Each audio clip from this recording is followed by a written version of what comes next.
Nadia? Okay, this is always the short person starting. Hi everyone, I'm Nadia, and it's great to be here. I live over on the other side of the Catskills, over by Woodstock, so lovely to come over here, and thank you all for turning out. It's always very exciting and heartening when community members come out and are interested in what's going on in their own backyards. So I'm going to talk a little bit about the bigger picture of why air and water quality and then health, and related to that health impacts have become such a big deal excuse me, in the gas development debate. And I've spent a lot of time in Pennsylvania where gas development is surging forward and has been for the last few years. So I'll also talk about some of the research we've done there and some of the ways it might be applicable to what you're going through, though my fellow presenters will go into that a little bit more. So I call this presentation Beyond Anecdotes. How many people here, if you've looked at information on health impacts of gas development, everybody a few years ago was just saying, oh, it's just an anecdote. You ever heard that? And just people reporting, it's just anecdotes. Well, now in the last few years, we've had a lot of research coming out that gives us more information about what's going on. And also, all of these people who have been reporting their symptoms and their stories are individual anecdotes, but that kind of sums up into a body of research as well. Okay, next, yep. So the big picture, we're here on planet Earth. We've had oil and gas development around the world for a very long time, including in the US for a really long time. So what's different now? We are living in a pretty stressed environment, not always locally, but if you look at it globally and in a lot of specific places. So our air, land, and water are already polluted, so it makes new exposures like compressor stations and gas wells. It gives it an additive effect to what's already going on, but it also makes it sometimes more challenging to pinpoint exactly where the pollution's coming from. There's a lot of concern about air quality in general right now because of climate change and also just more and more fossil fuel development and a lot of places around the United States not being able to meet air quality standards now. And so when gas development comes to town, there's this question, what will it add to that? There's been a big timing mismatch. The shale gas rush and shale oil rush started in the United States just about 5-6 years ago in earnest. We've had a lot of oil and gas development prior to that, including in this area. But it really took off, but the research on health impacts and the attitudes of like county departments of health about let's study the health impacts, let's hear your opinion about the health impacts, that wasn't put in place. So it's been this sort of fast-moving train, and now everybody's trying to catch up with it around health issues. Development's also happening a lot closer to home. It's been going on a long time in states like Wyoming, Colorado, but now with the Marcellus Shale, Utica Shale development, you're coming into really more densely populated areas, and more people are asking about it as a result. There's also more attention now to whether state regulators can manage the industry as it expands so rapidly. And Earthworks did some studies in 2012 of 6 states around the US, including New York, and how they're, in this case, the Department of Environmental Conservation was handling the oil and gas industry. And unfortunately, we found that over 80% of even the conventional wells in operation today are never inspected.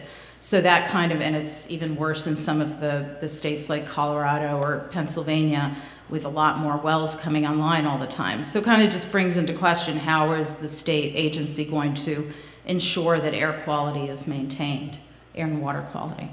And then there are a lot of exemptions for the industry. Has anyone here heard of the Halliburton loophole? That's the Safe Drinking Water Act. There are also a lot of other exemptions in other federal laws. There's a fact sheet on the table about that. So that also changes the scenario for how the industry is regulated and how we find out about and measure air and water quality impacts. Okay.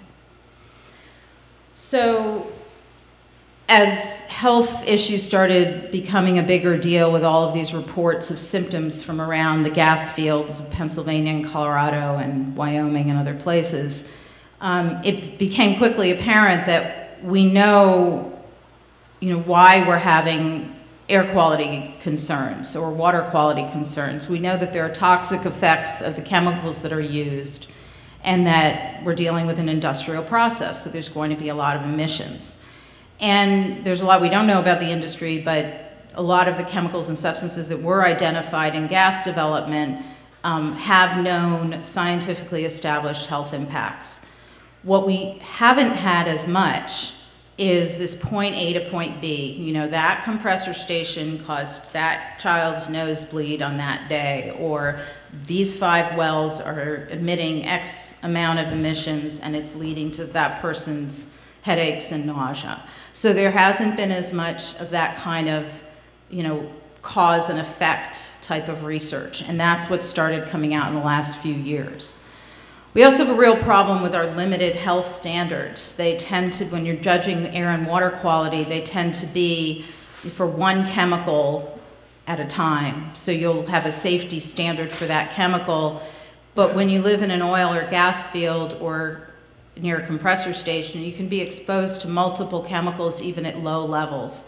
So you often hear, well, those emissions are below the safety levels. That's true for each chemical, perhaps, but what happens when you're exposed to a whole cocktail of chemicals at low levels for a prolonged period of time, day in and day out? And our safety standards are really developed for short exposures of single chemicals. So there's a lot of research still needing to be done in that area.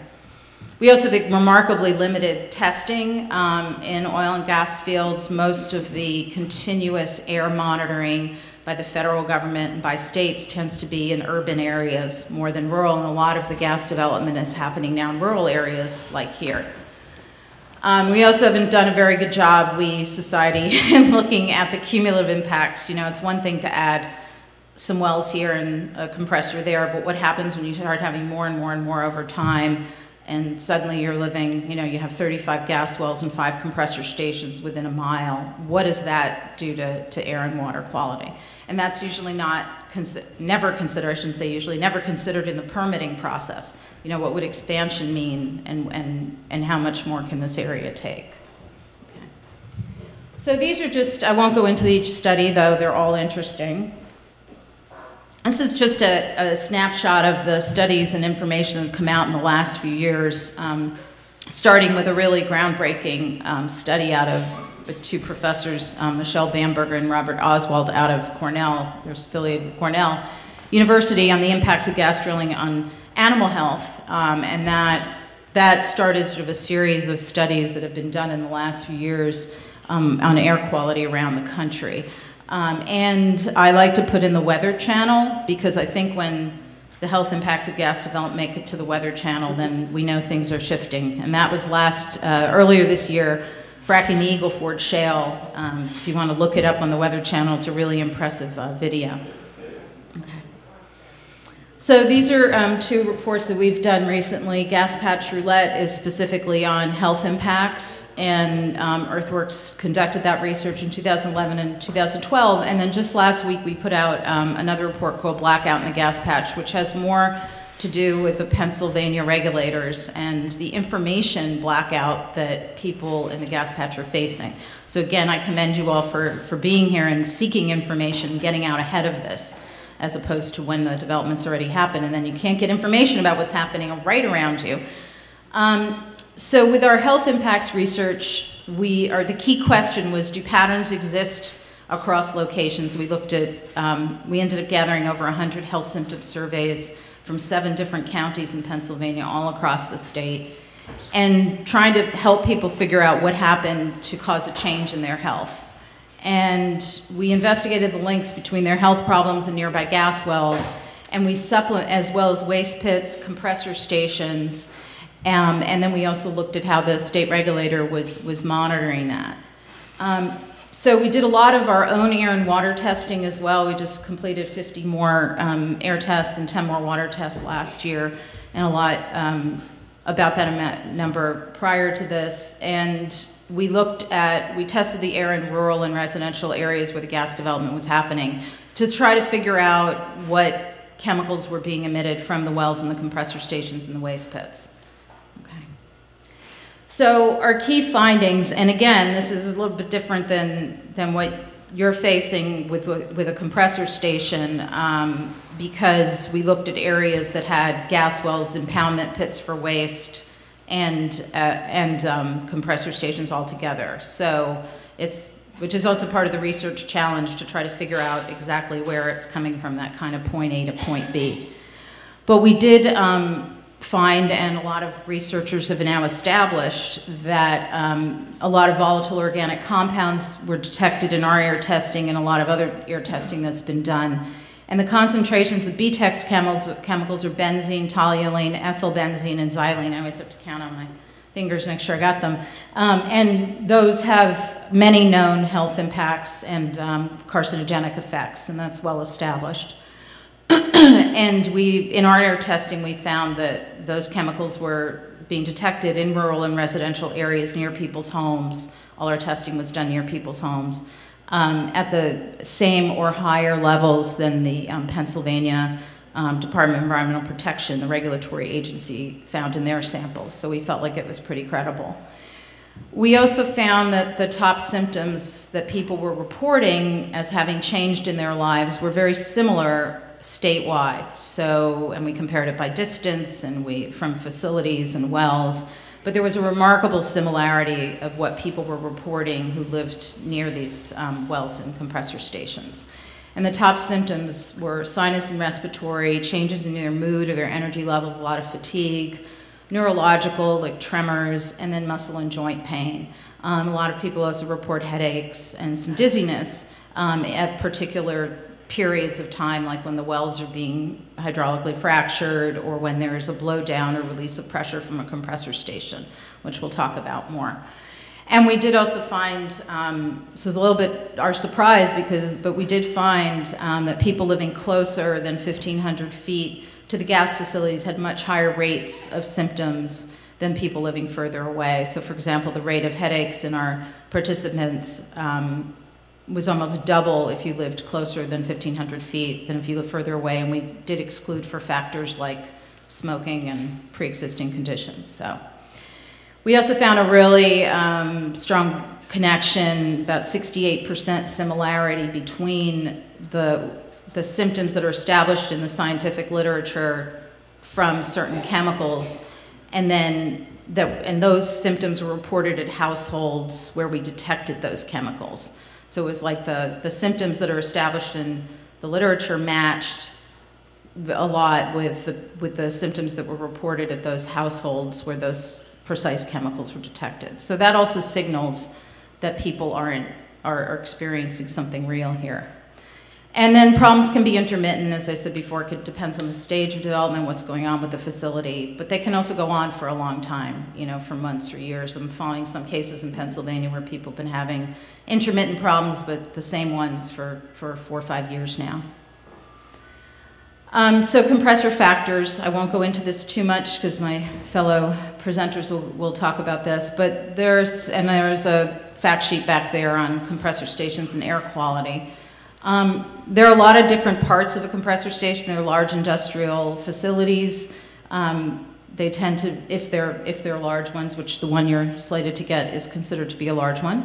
And there's engines, there's venting that has to go on to release the pressure, and then real deliberate venting to prevent the pressure from building up so high that there could be an explosion because it is methane gas moving through the system. And those are called blowdowns, and they can be accidental, they can be deliberate, they can last from a few minutes to half an hour or so, and usually the company is supposed to notify you, but we'll get into that later. But that's a lot of very intense release of chemicals and gas all at once.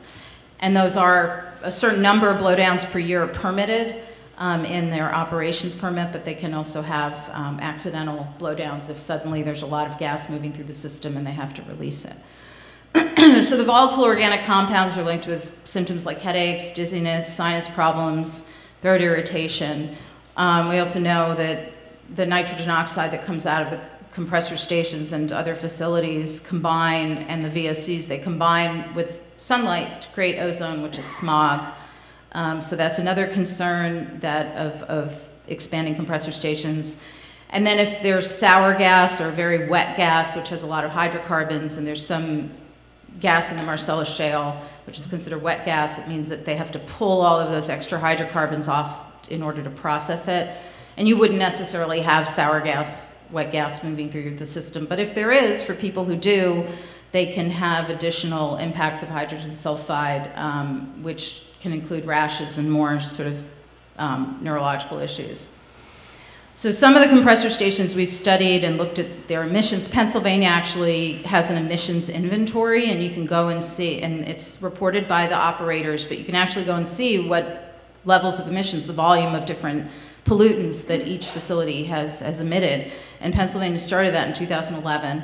So when we looked at the 2011 and 2012 emissions for compressor stations that are in our studies, we found that some of them are actually the top emitters in those counties, which isn't that surprising considering they're rural residential counties. And so you bring these industrial facilities in and they quickly become the top polluters. So to finish up, again, we've moved beyond anecdotes, so I probably need a new title for my presentation now. And we're really starting to amass a good body of science from academic institutions and government facilities. States are looking at this more, as well as medical professionals and nonprofit organizations. And so at what point does enough consistency in these symptoms and the problems that people are having and the concerns that people are having amass to trends, and then when do they become real evidence, so that when you express concern about the potential health impacts of a new facility, or if the facility is built and you start to have health concerns, what will it take for regulators to take them seriously? And I think that's the point where we're at in this debate around individuals, facilities like the compressor station you're facing, as well as just gas development overall. And so the person on the left is Pam Judy. She's been living next to this compressor station for the last, well, since 2006 actually, and it's still causing her problems, but she's a real hero in her community in terms of getting better emissions controls and so on. Lewis Meeks out in Wyoming, he's been having a lot of problems with water. He's also gone on the road and talked a lot about those problems. And then Cameron Cerny on the right, he's out in the Eagle Ford, which is shale oil out in Texas. And all of these people have reported similar problems and similar concerns. So at what point do all of those stories become, you know, evidence and cause for action? And unfortunately, we're not really following the precautionary principle, which says if you think there's going to be a harm caused, then don't do the action. And that the burden of proof is on the person or the entity, in this case the gas company or the transmission company, that might be causing the harm. And we're really not doing that. The burden of proof is sort of on the communities and on all of us at the moment. So that's something that needs to change. And public health just needs to be given more weight in permitting. I have to say I was pretty excited to hear that your county Department of Health was actually encouraging you to comment. It's not that usual. I don't know how you got to that place, or if they're just a unique set of individuals, or all of you clamored for it. But however you got there, it's a really good thing. Public health absolutely needs to be a bigger part of this debate, and the decisions around permitting it should be considered when the permits are being reviewed, and it's too seldom is. So I'll skip over this. We really do need to, just quickly, we need to expand air and water testing, have a lot of baseline testing before these facilities and wells go in, so there's something to compare to later, and so that you can get the, so that people are believed, because that is the most important thing. We need to believe people when they say that their health conditions have changed, and when they express concern about changes to their air and water quality in their communities. So thank you again, and I'll look forward to the discussion.